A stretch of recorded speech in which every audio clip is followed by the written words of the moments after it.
Hi mga kababayan, hating gabi na. Tingnan nyo naman, alas 9 na eh. Bakit ngayon lang ako actually, ayaw ko na nga sanang mag-vlog pa. Dahil masyado nang late. Kaso, ayaw ko naman na walang post sa isang araw. Gusto ko araw-araw may post ako kahit isa. At saka yung mga issue nga po, araw-araw may bago. So kung hindi ko ipopost ngayon, hindi na ito mapag-uusapan. Although marami namang vloggers dyan, pwede nyo panoorin. Pero para sa akin, gusto ko rin kasi magpahayag ng aking opinion sa current issues. Kasi bukas, panibagong araw, panibagong issue uli. Kasi ang bilis po ng mga nangyayari, mga araw-araw talaga po may mga bagong issue. Ang dami. Grabe, ang dami mong makokontent eh. So ngayon, sa dinami-dami ng pwedeng pag-usapan, ito po yung napili ko. Ito pong viral na post ni Super Ate, na kung saan sinabi niya na kung makakapili lang sana ng kamag-anak. Do you think kayang sabihin ito ni Amy Marcos? Aware po tayo, we are aware, all of us are aware na talagang mayroong sintikan, may conflict within the family. Nakakalungkot nga eh, kasi parang hindi ko na kinikinita, hindi ko inexpect na mangyayari po ito sa Marcos family. Kasi before, talagang magkasundo itong magkakapatid.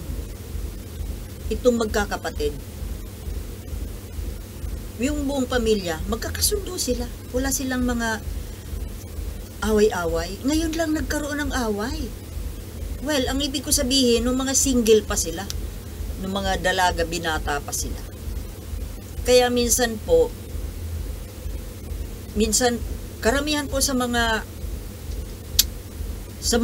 pamilya, minsan nakakasira yung mga in-laws. Diba? Pero hindi po sa lahat ng pagkakataon nakakasira ang in-laws. May mga pagkakataon naman na yung in-laws, yun ang binding agent sa mga warring faction ng isang pamilya. Sana ganun ano. Yun po ang mas magandang version na sa isang pamilyang magulo, may pumasok na outsider na siya ang naging, alam mo yun, yung binding element. Parang cornstarch. Alam mo yun. Pero pag ito po yung nakakalungkot at nakaka-disappoint kapag ang dating maayos na pamilya, dating magkakasundong pamilya, ay biglang nagkawatak-watak, nag-away-away dahil sa isang outsider. You know what I mean? So, kailan po ba itong dating very close, mag-very close talaga itong mag-ate na si BBM at saka itong si Amy? Alam po natin yan. Close sila. Close silang pamilya. Pero ngayon, may conflict na. Do you think sino ang may dahilan? Sino ang dahilan ng pagkakaroon ng crack sa family pot ng Marcos Romualdez? Yan po ang isang malungkot eh. Kasi yung dating maayos, nabiyak. Hindi ko na kailangang i-detalye pa. Alam niyo kung ano ibig ko sabihin. Ngayon, Ay, sorry. Bakit biglang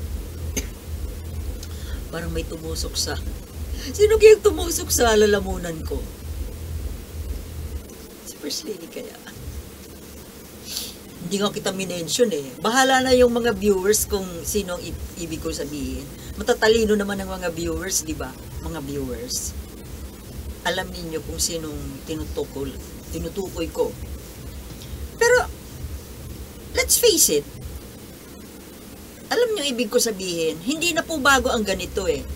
Kasi kahit sa ang mga pamilya, mag-Pilipino, mag-ibang lahi, nangyayari po ito, lalo na sa atin. Kasi, aware tayo sa kung anong nangyayari sa mga pamilya.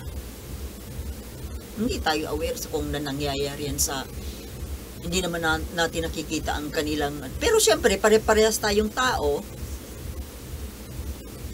palagi ko nangyayari din yan sa kanila. So, dito nga,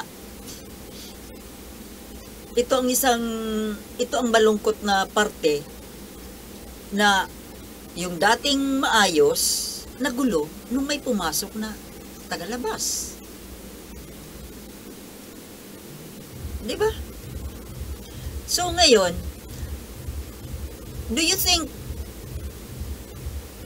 you believe na kayang sabihin ito ni Amy Marcos sa sitwasyon ngayon?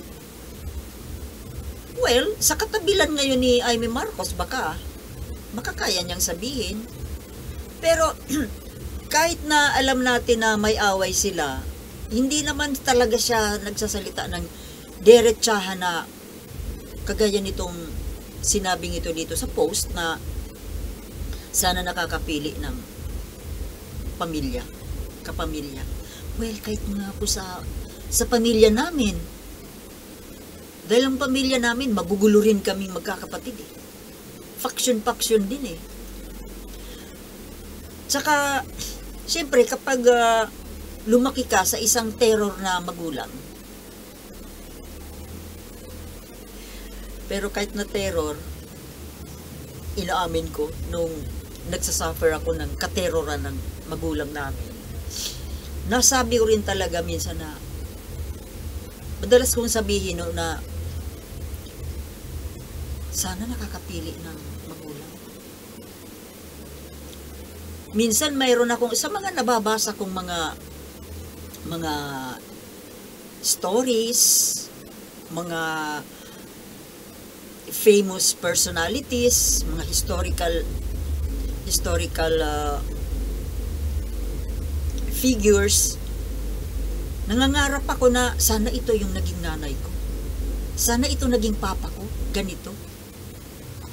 Oh, I admit, talagang, mayroon po ako, siguro ko, yung mga hindi nakaranas ng talagang maayos na pamilya, kagaya sa amin, nagkakaroon po tayo ng,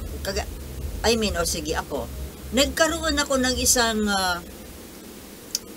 imahe ng isang father figure na ganitong klaseng father ang gusto ko. Sana. At ganito ring klaseng nanay ang sana'y naging nanay ko. But then, wala tayong magagawa, yun ang nandyan eh. Kumbaga, pangarap lang yun. Ano ba yung tawag doon? Fantasya. Fantasy. Parents. Siyempre, tao din lang naman tayo. Tayong, hindi ko na-enjoy ang aking childhood.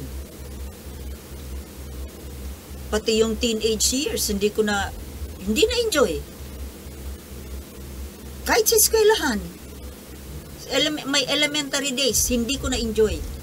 High school, hindi ko na-enjoy. Kasi lagi ako nabubuli. Kaya, even up to now, ni minsan, hindi ako nag-attend ng reunion. Elementary man or high school reunion. After graduation, talagang hiwa-hiwalay na, hindi na ako, hindi kasi maganda yung memories. halos wala akong magandang memories. Kaya nga, siguro, dahil kaya tuloy wala akong mga barkada, wala akong kaibigan. Para kasing dala ako makipagkaibigan. Siguro kung ang magiging, kaya one thing kung bakit decide ako na mag-vlog,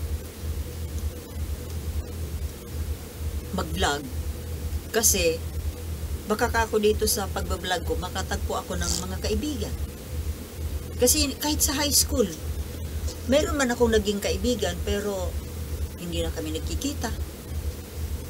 Hindi kagaya ng sister ko na talagang best of friends sila. Talagang para silang kambal tuko hanggang ngayon. Talagang best friends pa rin sila. Wala akong ganun. Hindi ko, I don't know. Meron naman akong isang close friend. Isa lang.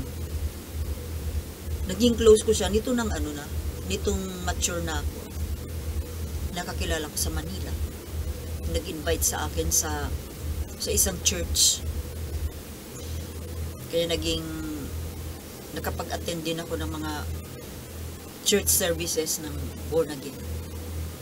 Ngayon, hindi na kami nagkikita, ilang taon na, kasi umuwi na siya sa hometown niya. Paminsan-minsan na lang kami nagkakausap sa text. Naawa nga ako, gusto ko nga padalhan ng cellphone kasi sabi ko, kung gusto mo ako makita, panoorin mo ako sa mga vlog ko. Hindi siya marunong at ang cellphone niya, yung Nokia, yung hindi naman Android. Para ka ako napapanood mo ako.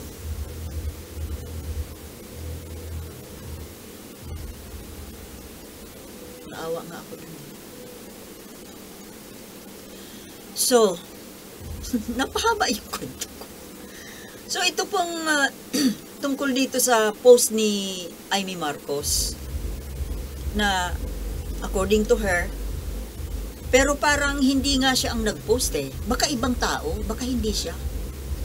Kasi usually, di ba si Amy Marcos matabil? Masalita naman siya very vocal siya.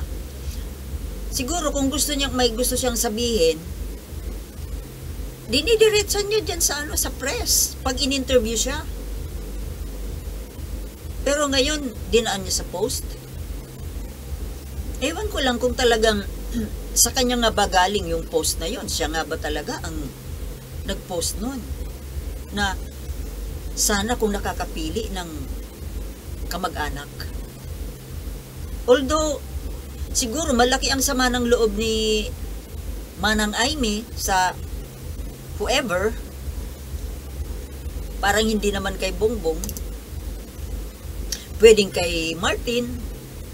Ngayon, kung kay Martin siya naiinis, baka dala yan ng selos. Opinion ko lang baka naiinggit siya kay Martin kasi, di ba, expected din ni Amy na tatakbo siyang pangulo after Bongbong Marcos.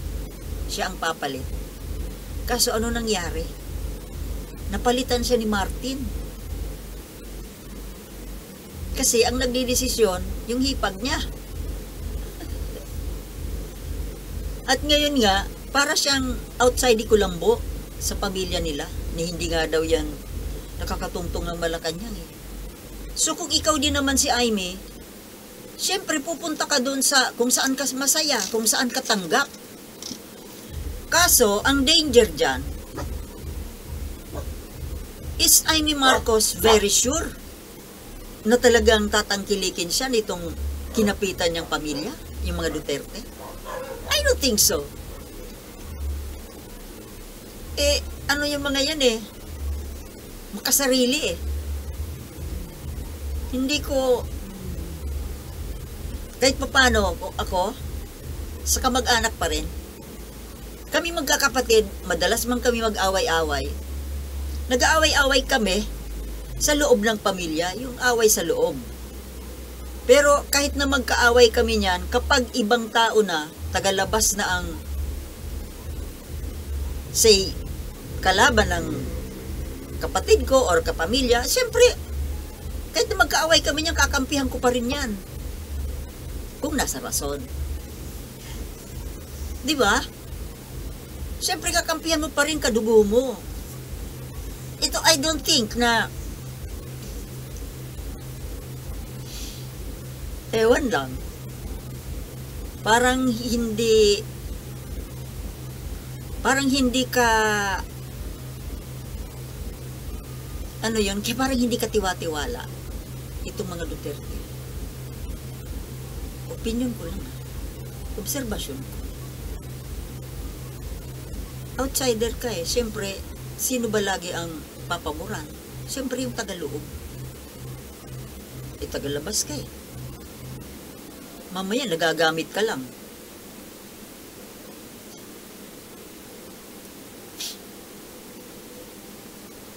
Pero alam nyo, kung walang conflict sa loob ng pamilya Marcos, do you think kakapit si Amy sa ibang pamilya? Kaya nga, parang pangit man tingnan na ngayon kumakapit si Amy sa ibang pamilya. Minsan hindi mo rin siya masisisi. Dahil kung outside ko lang bunga siya eh. 'Di ba? Kumbaga sa isang long table na meal, family meal, wala kang plato doon. Siyempre, kakain ka doon sa may available na plato para sa iyo. Ganun lang 'yun. Kung hindi ka tanggap dito sa sarili mong pamilya, siyempre tao ka lang, hahanap ka ng kakampi mo. Pero kung ako, kahit na sabihin pa na kung politika pag-uusapan, kahit sabihin pa na ini-ignore ako ng sarili kong pamilya, hindi ako sasali dito sa kabila na taliwas naman ang prinsipyo sa piniprinsipyo mo. Not unless na ang prinsipyo ni Amy pareho ng prinsipyo ng mga Duterte. What do I mean? Yung pagiging pro-China. 'Di ba? Bakit ako kakampi sa isang pro-China? Dapat, kung ako si Amy Marcos, kung ayaw man hindi ako tanggap sa loob ng pamilya ko, hindi pa rin ako sasali dito sa nakabukas na pinto ng isang pamilya na anti-Pilipino. 'Di ba? Anti-Pilipino.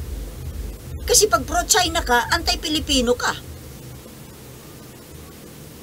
I better go by myself. I better stand alone. Kung hindi ako tanggap dito, ba't ako sasali dito kung taliwas naman sa prinsipyo ko? Di mag-isa na, lakad ako mag-isa. Ganun sana dapat. Mas hahangaan ko pa si Amy kung ganun ang ginagawa niya. Magsarili na lang siya. Maging independent. Ben, ano niya yan eh? Diskarte niya yan. Pero sa totoo lang, maraming mga Marcos loyalist ang nadidisappoint sa kanya. Isa na ako doon.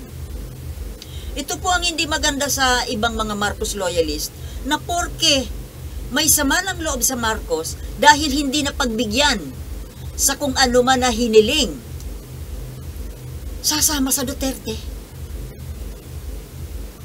Ano yun? Kagaya ni Marlica at saka ni Elizabeth Oropesa, dating rabid na pro-Marcos, meron lang hindi nakuha, pupunta na doon sa kalaban? Ano yun? Anong klaseng loyalty yun? Kung talagang loyal ka sa Marcos, ang Ang loyalty mo, di ba, nandoon sa Marcos Sr.? Ang sama ng loob mo nandito sa anak. Bakit ka pupunta doon sa kalaban ng Marcos? Yun hindi ko maintindihan eh. Ano, nagpapasikat? Gumagante? Pinapakita sa mga tao na nakakahiya tuloy. Akala nyo ba, anong iisipin ng ako for me, ano ang tingin ko sa kanila? Walang firm na prinsipyo. Kung talagang pro-Marcos ka, pro-Marcos ka. Bakit biglang nandun ka sa kabila? Bakit? Doon ka umaasa? Doon ka ba umaasa ng yung hindi sa'yo na ibigay dito sa kampong pinanggalingan mo? Do you think makukuha mo yung hinanap mo dito sa pinanggalingan mo? Ewan Kung ako ang sinalihan nitong mga dating loyalista, ngayon ay isinumpa. Tapos nandito ka ngayon, kung ako hindi ako magtitiwala. Bakit? Dati kang loyalista doon. Mayroon ka lang hindi nakuha, nagtampo ka. Hindi rin ako magtitiwala sa iyo. Kasi kung nagawa mo doon sa dati mong amo, magagawa mo rin sa akin. Mayroon ka lang, hindi ka lang napagbigyan ng kung ano. Sumama na yung loob mo. Paano kung balang araw, yung hinihiling mo rin sa akin, hindi ko kayang ibigay? O di susumpain mo rin ako? Ang ibig ko pong sabihin, mga kababayan, kalimutan yung politika. Ang dapat na nakafocus ang utak natin sa kapakanan ng bansa. Tama hindi? Kay Marcos yan, kay Aquino yan, kung maayos ang palakad, kay Duterte yan, depende kasi doon sa taong sinusuportahan mo kung siya ba ay para sa bayan. Gets nyo? Ibig ko sabihin. Dapat ang mind natin sa kapakanan ng bayan. Ngayon, porke hindi ka napagbigyan ng Marcos, lumipat ka sa kabila. Bakit? Yung pinanggalingan mo bang grupo, yung Marcos, hindi ba para sa bayan yung ginagawa? Ito bang nilipatan mong bago? Makabayan ba ang ginagawa? Tingnan mo, i-compare mo nga Marcos at saka Duterte, yung mga nilipatan nitong dating mga loyalista, na ngayon bumabalingbing. Utak! Kapakanan ng bayan, dapat. Hindi. Bakit ka lumipat doon? Baka sakali kasi, makuha mo doon yung hindi mo nakuha sa kabila. Anong klase kang tao? Makasarili, di ba? Pangsarili. Pangsarili ang iniisip. Hindi yung bayan. Kasi kung ako sila kaya hindi ako nabigyan ng hinahangad kong posisyon or reward sa pagsusuporta ko, kung nakikita ko na ang ginagawa nitong kandidato ko ay talagang para sa bayan, okay na lang. Yan ay kung ang utak mo ay para sa bayan. Pero bakit sila nagtampo? Dahil hindi napagbigyan. Para sa bayan ba yon? O para sa sarili? Sagutin nyo, mga kababayan. Bahala na kayo sa sagot. Masyado na kasing mahaba. Ang pagbahaba kasi ang video ko, ang tagal mag-upload. Kaya puputulin ko na. Mayroon pa sana akong i-discuss kaso matatagalan naman ako sa pag-upload nito Okay. Thank you for watching and sorry for being late. See you next time. Peace.